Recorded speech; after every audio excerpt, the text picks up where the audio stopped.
Action. All right. Welcome to the Side Action Podcast, episode 80. It's episode 11 of season 3. My name is Jim Weglars, aka Wegs. You can follow me at Wegspool on Twitter and Instagram.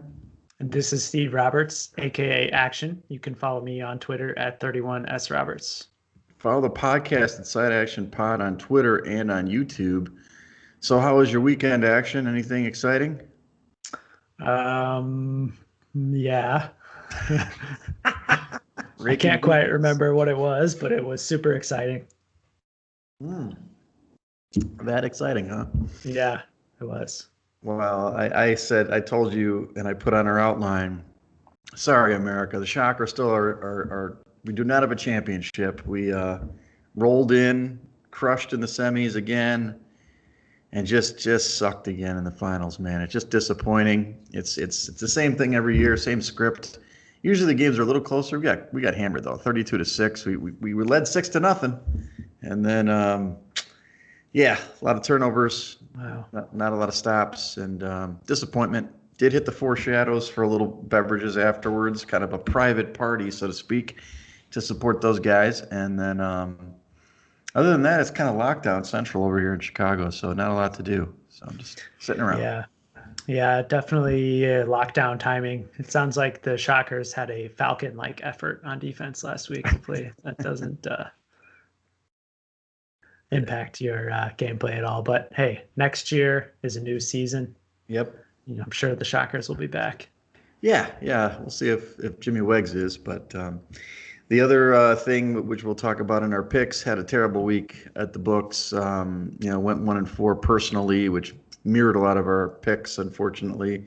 So it was a rough weekend. But hey, we'll get back on the horse, get right to it, Yeah, that's likely why I forgot everything that happened last weekend is due to our record, and we can forget about that and turn the page, I think. Yeah, you're a great cornerback. You just next play, right? Mm-hmm. Next play. So let's go quickly over these COVID updates. There's a proliferation as usual. You got Atlanta, Dante Fowler. You've got Kansas City. There's some offensive tackles and like the whole offensive line. I guess that's just a tracing situation. I don't know if anybody's actually out yet. Mm-hmm. And McCole Hardman, the wide receiver. Vegas ended up having they've got a couple guys out too in that game. Marcus Joyner and Cleveland Farrell. They may not be out yet, but they're in the protocol. And the Chargers, they've got a guard out. The Giants, the kicker, Graham Gano. And then San Francisco, what else is new? Eric Armstead on the defensive line is out. And then Tennessee's got a linebacker out, and even the defensive tackle from Washington. So it's just kind of spreading across America, isn't it, Action? Yeah, not just the NFL landscape. I think it's spreading literally everywhere. So yeah. I'm sure that this isn't the only list of folks that are dealing with symptoms or other tracing issues this week. So definitely check your rosters, check Twitter. That's what I always do. Check Twitter, and then I check the active report, see if people are active. Usually come Saturday, they'll let you know about the COVID guys. Yeah, I think for the most part, though, like you said, most of these guys are just tracing. So it's expected that they're going to be back. At least I know in the case of the Chiefs offensive line. Right. Not positive about the rest of these. Right. Let's go over the numbers in week 10. It was definitely a reversion, I guess regression back to the mean. The home teams crushed it, 11-3 this week. We haven't seen this in weeks. We haven't really seen it all season. So the home teams came through, and then favorites 9-5 this week. They just destroyed it this week. Maybe we can find an answer to that at some point. But the overs and unders were pretty much split 6-8, so that was more typical. Any idea on what happened this weekend where we had a complete flip over what we've seen for weeks? No idea, really. I think that it's probably true that there's not really any home field advantage. I think it's probably just an aberration in terms of the trend that we've seen all season long, where the matchup advantages just favored the home teams this week.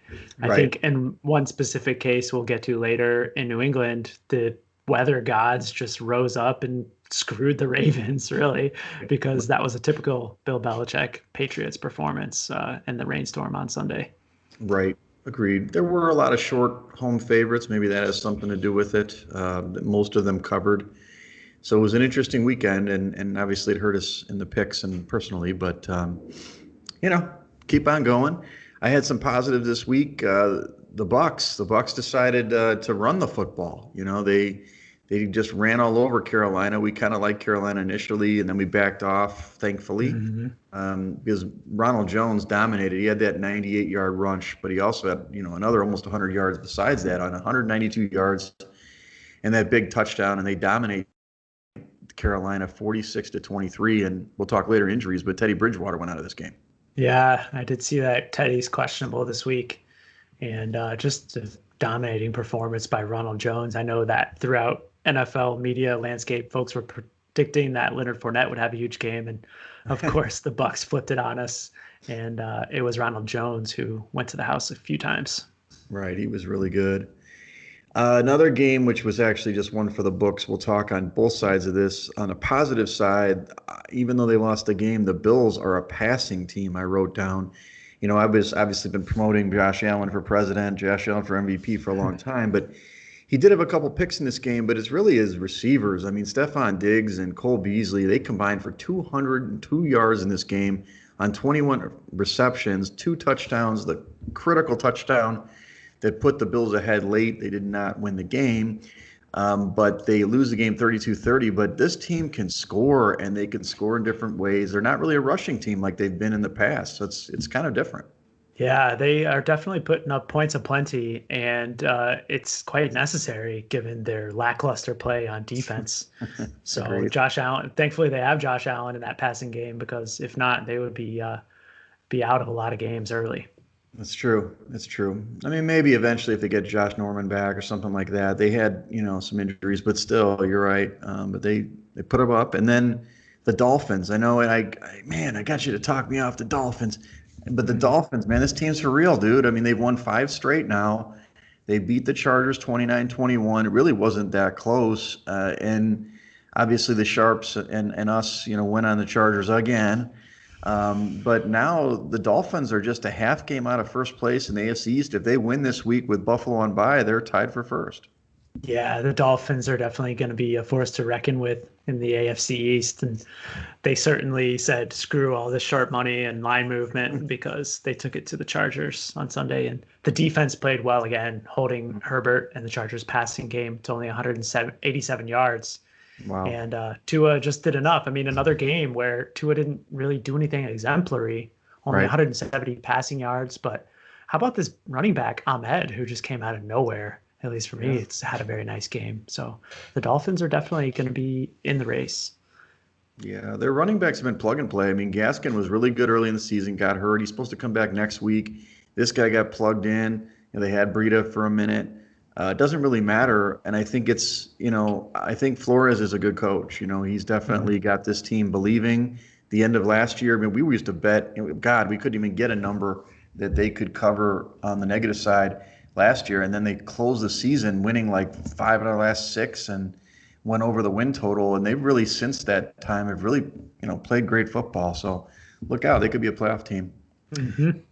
On the negative side, I had to list a couple bad beats, which, of course, is our favorite topic on the ESPN show with Van Pelt.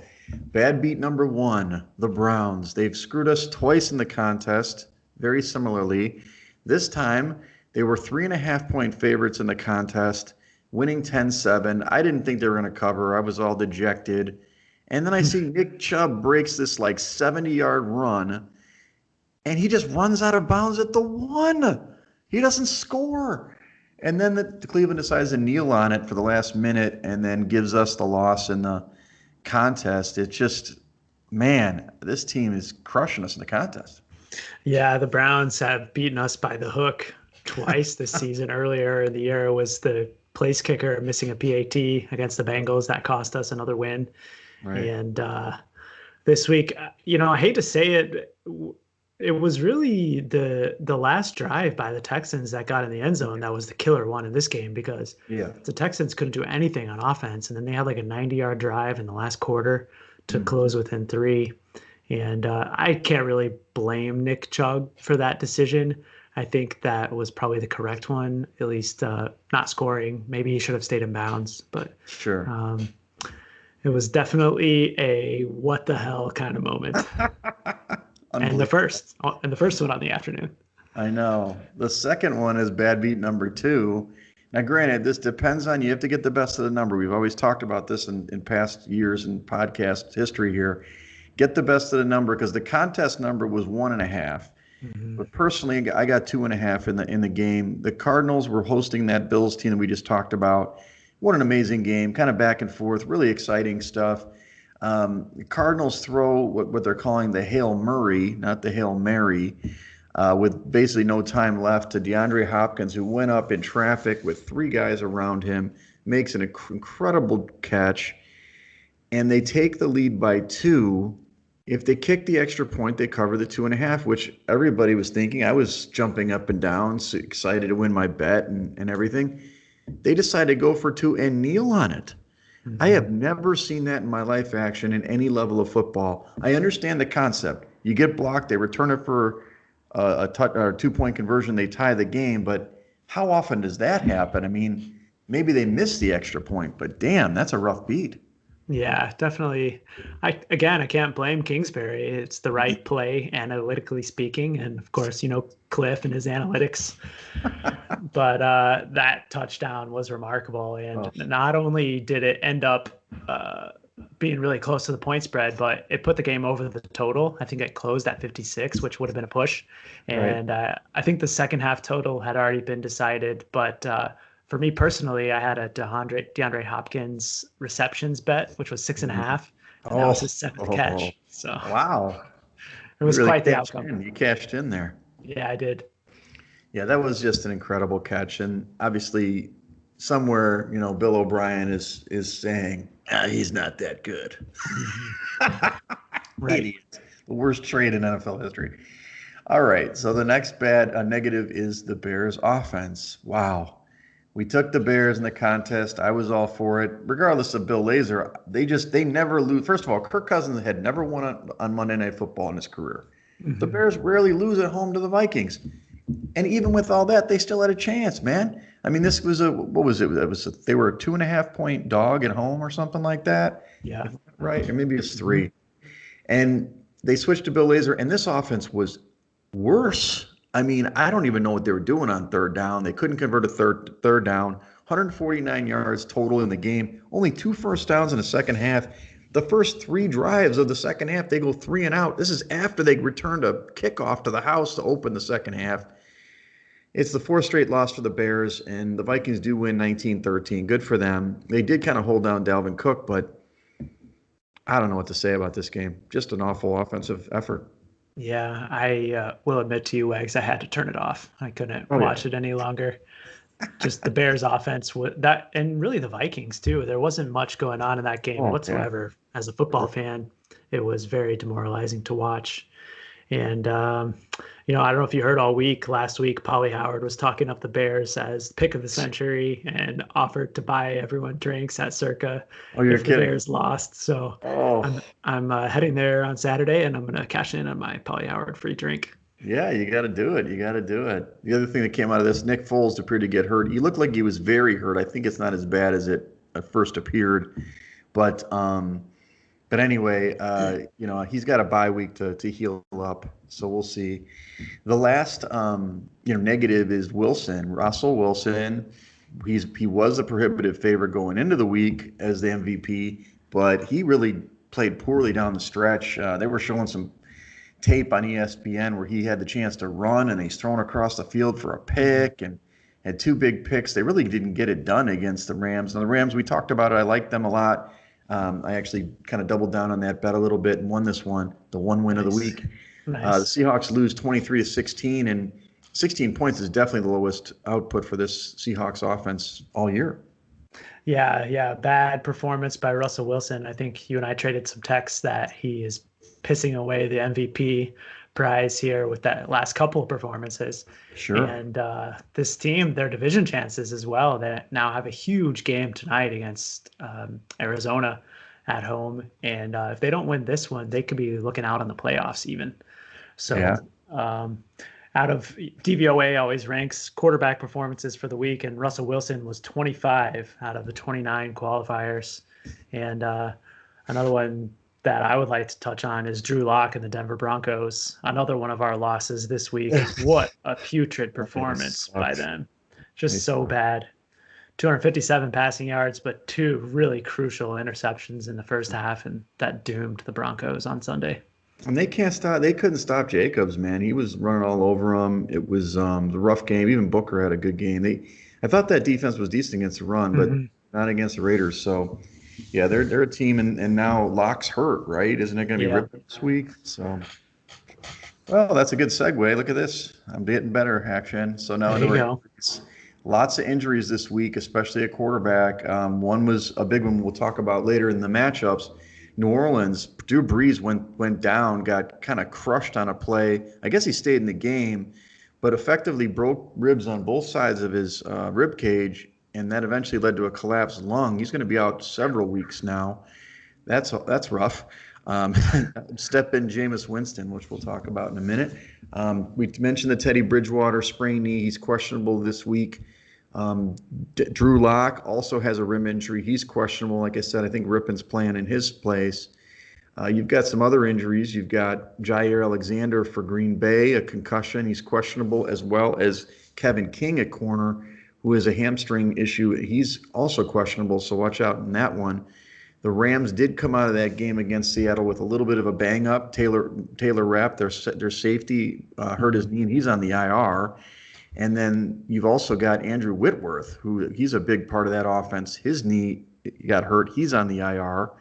So that could hurt the Rams. Lastly, you've got, not lastly, San Francisco has another running back hurt. JaMychal Hasty got hurt. I don't know if he broke his collarbone or what, but he's on IR. And then I also noted Washington's offensive tackle, Sadiq Charles, his knee, he's on IR. So I already mentioned Nick Foles. And another big injury from that Bears game was Akeem Hicks. He got hurt with a hamstring that kind of opened up the running attack a little bit, but they're on bye. And you just added Stafford. So what's up with Stafford? Yeah, Matthew Stafford also questionable this week with a hand injury. Don't know if it's his throwing hand, but I would assume so given his injury status. And I know that game is still off the board in a number of places, both because of Bridgewater and Stafford. Right. Interesting. Well, let's just roll right into the previews and see how these injuries affect things. I'm curious. Obviously, there's a great game tonight. We're not going to be putting it in the contest, but just an awesome game. Arizona's going to Seattle. Epic game for first place in the NFC West. It opened up at -3 for Seattle, who's at home, and the 59-point total circa is basically showing those same numbers. A little bit lower total at 57, but -3 in the contest. We won't pick it in the contest, but do you have any leanings in what's going on tonight? Yeah, I played a little bit of Seattle at -3. I feel like that it's just a little bit of value getting a depressed number there. It opened at 5.5, and I think that move down to 3 is a little bit of value with the home Seahawk team. So that's where my money's at. How about Gotcha. you? Well, on paper, I like Arizona. I think that big win on Sunday will actually hurt them in this one. Just kind of, an emotional, roller coaster. And Seattle has a bad taste in their mouth. I don't think, to your point, in the total of the Bills Arizona, which we mentioned last week, I don't think Seattle's offense will be held down like they were against the Rams this week. I think they're going to score some points. So I probably would lean to Seattle in this one. Okay, and the over, it sounds like you like, Yeah, right? the over 57. It's a big number, but yeah, True. so. All right, so this now in the main card, let's go to some picks here. We didn't talk about this game, which was another one, could have been a negative for Baltimore. New England gets the big win on Sunday Night Football. It was one of our picks again against Baltimore. They go to Houston this time. Houston, I don't know when the opener was really, but they were 2.5-point favorites originally, and the total 47. Now that's flipped where New England's the road favorite at -2 and 48.5-point total. Everybody on VSiN loves New England. I understand why, because of the big win, but they sucked the 2 weeks before that, so I don't know which team to believe. I don't like Houston either. I just kind of feel like it's a stay away spot for me personally. But what do you think? Yeah, I'm in agreement. I think that I would probably lean towards the Houston side in this one. I think this is way too big of an over adjustment, moving Right. from 2.5 all the way through 0 to 2 on the other side with New England. Yes. Um, I mean, they looked great on Sunday and they held down the Lamar Jackson running offense, but I'm still not sold that this New England defense can stop the pass. And Right. the Ravens weren't exactly an offense to take advantage of that, and I think that Houston could. So I would lean that way, but I'm happy to pass as well. Yeah, it's just I don't know it's weird. I mean, this team against the Jets was terrible, and then they play their best game of the year probably against Baltimore. Now, granted, I guess the elements you mentioned really affected throwing the ball, and Hmm. Baltimore can't throw the ball anyway. So let's go to the next one. This is the aforementioned Ravens. They are hosting the Titans now. The Titans have lost what now? They're 6-4 or 6-3 now. They've lost three out of the last four, I think. They are so they open up as a 6.5 point favorite. Or, I'm sorry, 6.5 point dog on the road at Baltimore. 47 point total in the opener. Now Baltimore in the contest is a 6 point favorite. 48 point total, so that's pretty similar.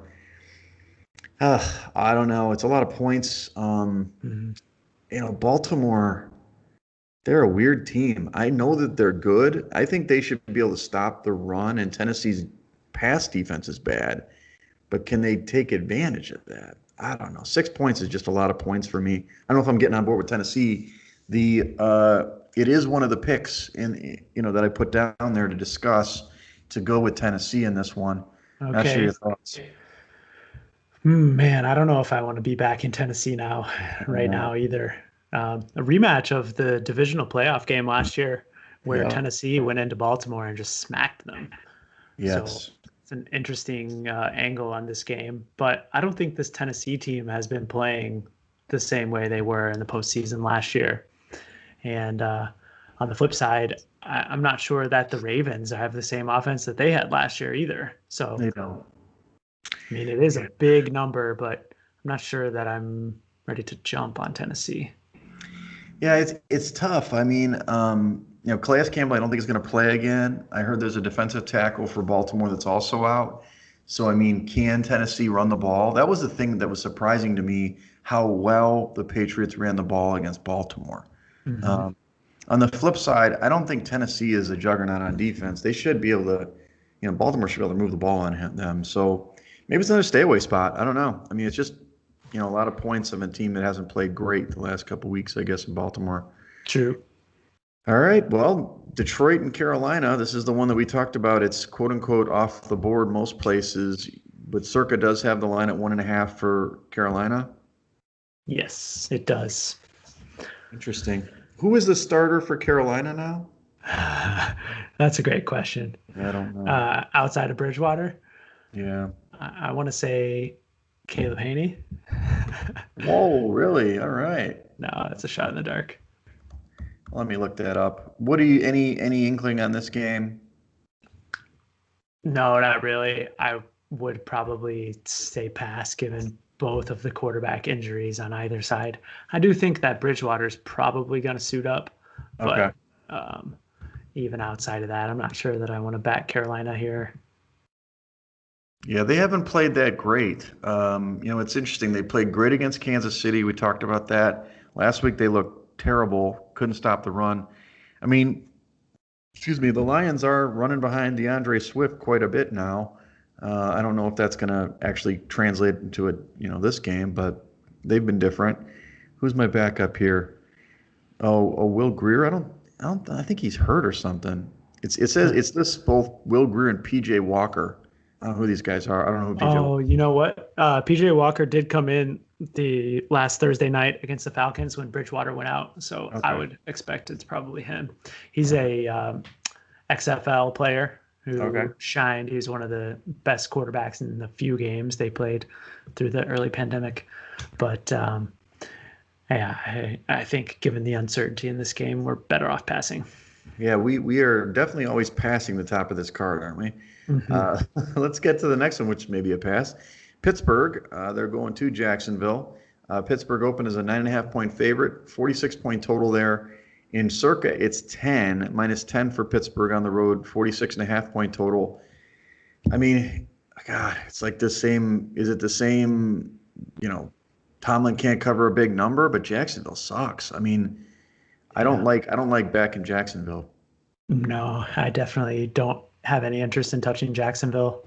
Luton has played 2 weeks though and gotten to the window twice That's true. as Good point. underdogs with the Jaguars. But I think that this is the week that Luton's luck will run out because now he's going up against the number one defensive line in the Steelers. And I fully expect that he's going to be under a ton of pressure on Sunday. And on the flip side, I think that the Pittsburgh offense will be able to move the ball against Jacksonville. So I would probably be happy to throw Pittsburgh in our card. Okay. Yeah, the thing about Jacksonville last week, they went to Green Bay and they just ran it down their throats, right? Mm-hmm. They kept the ball Mm-hmm. away from Aaron Rodgers. They ended up losing the game, but they were really in that game the whole time.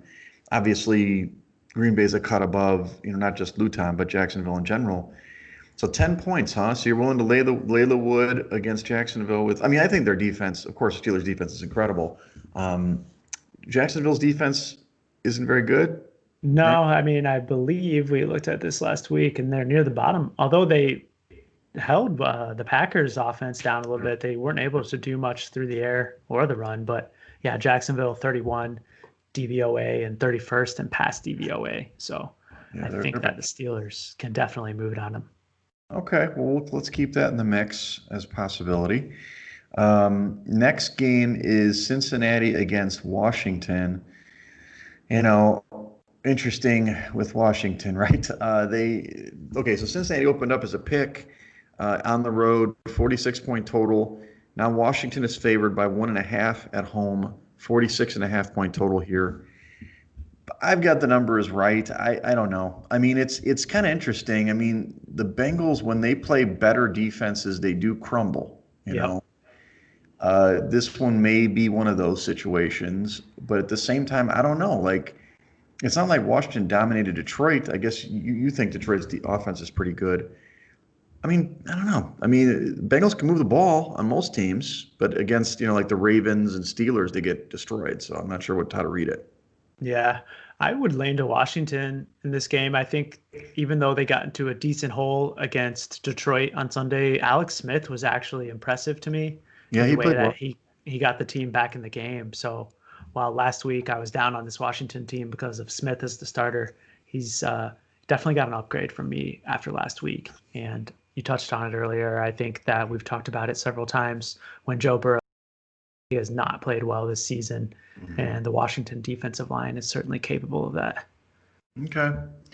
Let's put it in as a maybe. All Am I right. back on Washington? Man, we've done it before. All right, how about this one? Atlanta against New Orleans. Atlanta opened up as a 7-point favorite at home, 51.5-point total. With the Breeze news, and I think Jameis is going to start, it's down to a 4.5-point favorite for New Orleans, 15.5-point total. I'm all over New Orleans here, dude. I don't understand Mhm. why this line moves so much. And I know Atlanta's playing better. They've won some games. They're 3-1 with Raheem Morris at the helm. I just think the defense has turned the corner for the Saints. And I don't think Atlanta's defense is very good. And even if they don't light it up with Jameis, 4.5 is not that hard to cover for them. Yeah. And I think is it 4 or 4.5? 4.5. Okay. I was thinking of another game, but I am right there with you on this side, which is a little scary because our unanimous selections haven't been going so well. But I agree. I think that this is probably a bit too much of a move between Breeze and Jameis. Yep. We saw Jameis come in on Sunday and play really well. I was Yes. pleasantly surprised to see that happen.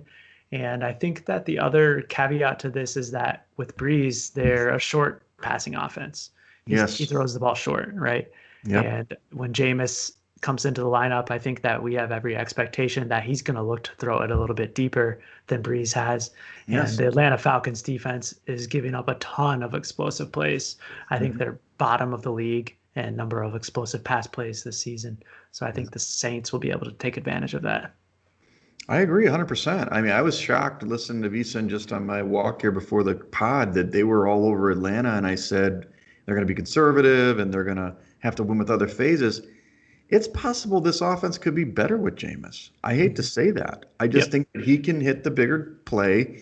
And now, I mean, it decompresses the defense a little bit. He might have the underneath throws even more than Breeze did because they're going to, maybe they'll be conservative, run a little bit with more Kamara, and now he can go deep. I think it's going to help. So we'll Mhm. see.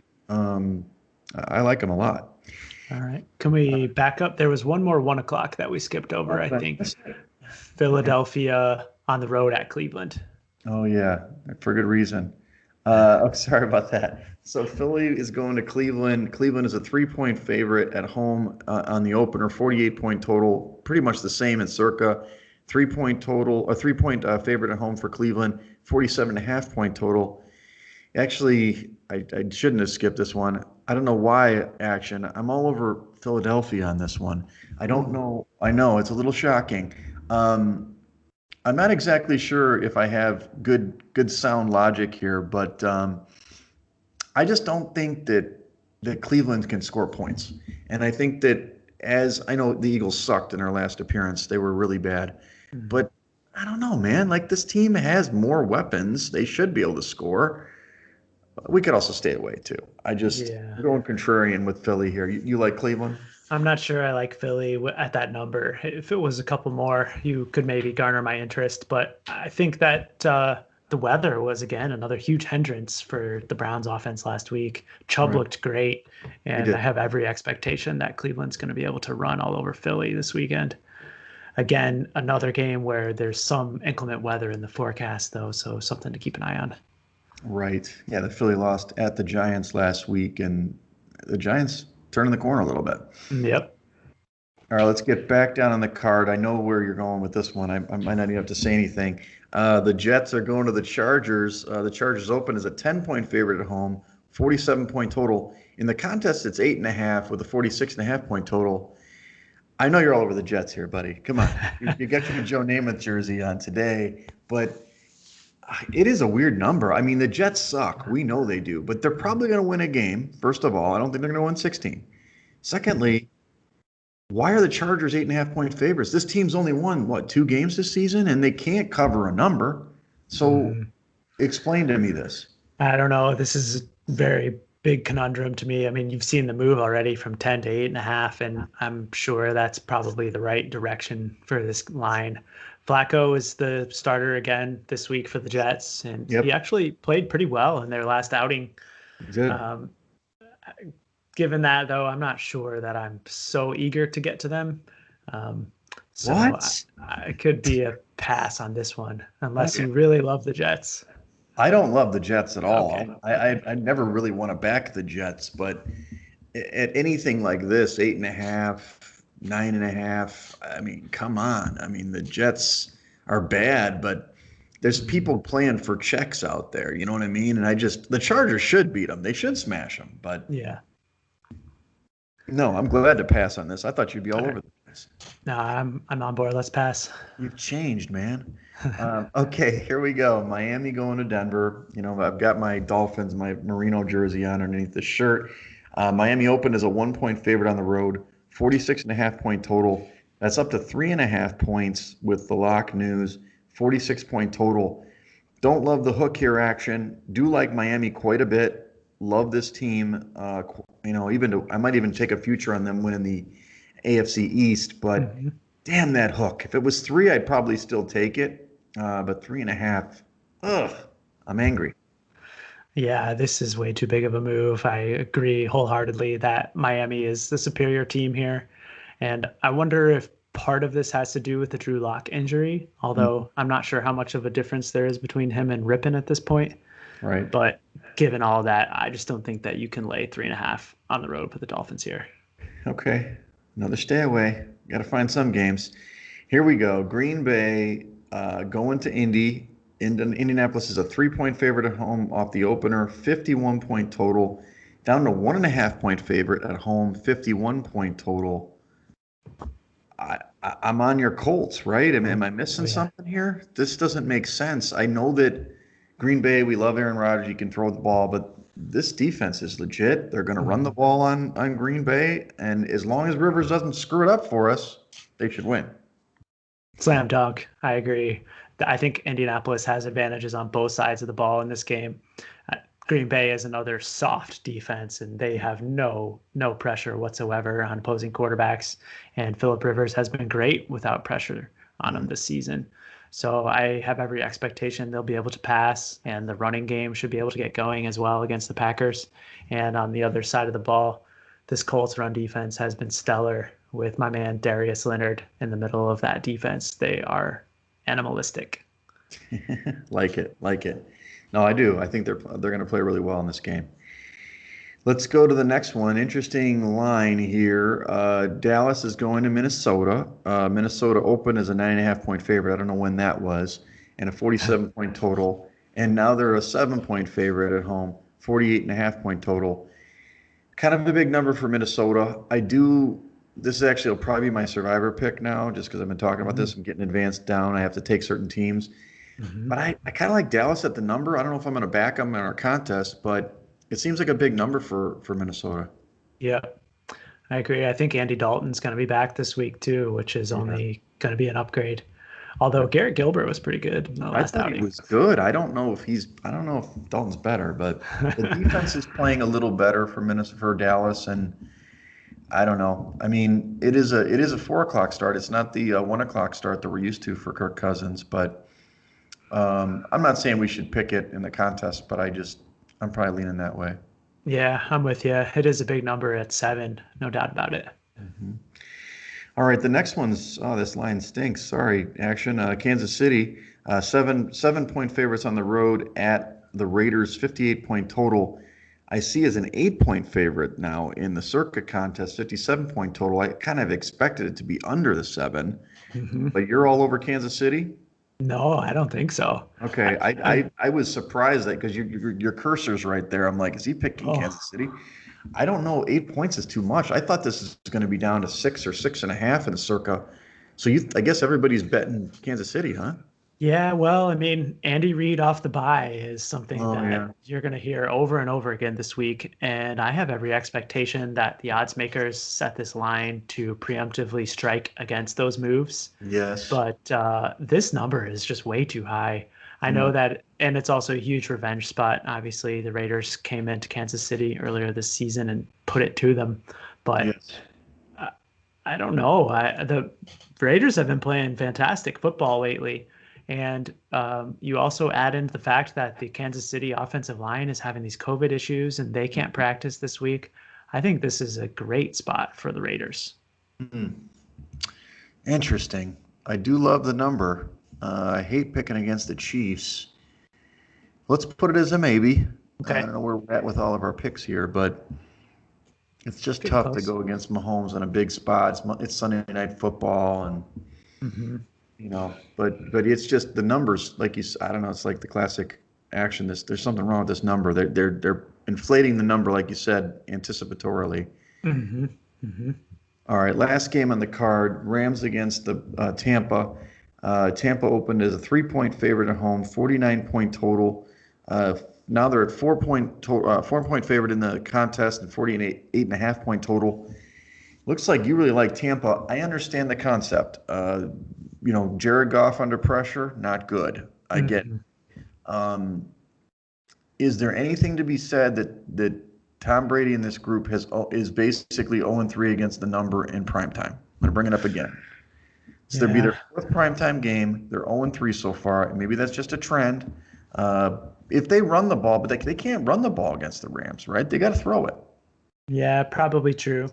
Yeah, and it is a good note. I mean, it's kind of narrative based, Mm-hmm. and Mm-hmm. I can't really understand if that's the case, how professional athletes, especially ones like the Tampa Bay team, could fold under pressure like that. Mm-hmm. But maybe it has something to do with coaching too. Right. I don't know if I could get behind LA though. This is just going to be such a difficult spot for them on offense. Right. With the Tampa Bay defensive line. I'm just not sure. I just envision this going a lot like the Bears game did on Monday night the other week, where the Rams can't really do much on offense. And I think that Tampa Bay will be able to do some ball movement and scoring on the Rams. Sure. So 4 is certainly a tough number to cover with two teams that are pretty evenly matched. Sure. What do your numbers say on this one should be the line? Let's see. I have it at 3. I mean, it's really pretty close. Really, it's a well placed number. I mean, 4 is again, it's a typical circa contest number. It makes you pick, right? Yeah. 3 would be not automatic for the Bucks, but the 4 gives you pause, and that's what they're supposed to do. Mhm. But I guess, I mean, I can get on board with the Bucks again. We've kind of been on the wrong side of the Bucks all season, Yeah. so it's got to hit at And some point, right? and Monday nights, we've been pretty bad on Monday nights too. Yeah, So nice.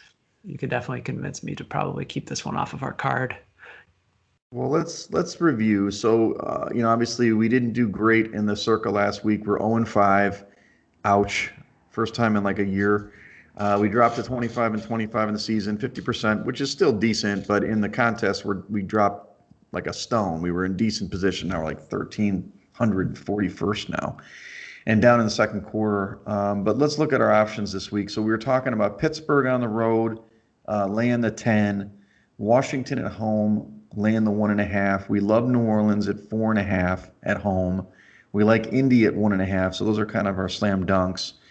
And then again, the Raiders, catching the 8 seems pretty good, and maybe Tampa at home with the 4. So we've got some options. We've got 2 solids, and then maybe the Steelers in there as a third solid, and then we just have to decide amongst the other 3. I don't know. What do you think? Yeah, I think that we have a pretty good lineup here, and I also think that there's going to be more COVID news between now, Thursday evening, and Saturday afternoon. So this week, more so than any others, I think it's going to be more important for us to watch that line, the waiver Twitter line, and see Right. what kind of injuries and actually players that will be in and out could make a huge difference this week. Gotcha. Okay. Well, good. Well, we'll touch base again on Saturday to firm up our numbers when we know, what the COVID news is. I don't have a lot going on this weekend with the shutdown. I may try to Yeah. get out tonight on the patio since it's probably the last night I'm going to be able to do that in, Oh, yeah. 6 months or something. No doubt about that. It's supposed to be Uh, 65 here tomorrow. I don't know about Chi-Town.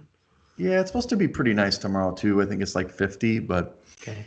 when it's high winds today, which I'm like, what is that blowing in? Good God, please God, don't be like snow or something. But one good thing is, Sophia, my daughter's coming home on Sunday. We've Oh, talked to yeah. her. Nice. She is going to come home from Philly. She's going to do her COVID test and get back here. And then, besides all this work I'm doing, I guess I'll eventually have some fun over the holiday weekend. So, and I guess we'll have to talk about it, but we'll tape. I doubt we'll tape on Thanksgiving, right? We'll probably tape on, I don't know, I was Friday or thinking something. Wednesday night if you're available. We Wednesday? can take that Okay. offline. Yeah, cool, man. All right. Well, let's do it. Well, I know it was a quick episode, everybody. I got something to do, but thanks everybody for listening and watching the video on YouTube, and like us and subscribe. Follow me at Wegspool on Twitter and Instagram. And follow me on Twitter at 31S Roberts. Follow the podcast at Side Action Pod on Twitter and also on YouTube. So good luck, everybody. Hopefully you do better than we did last week. Yeah. Good luck, everyone. Week 11. Week 11. All right.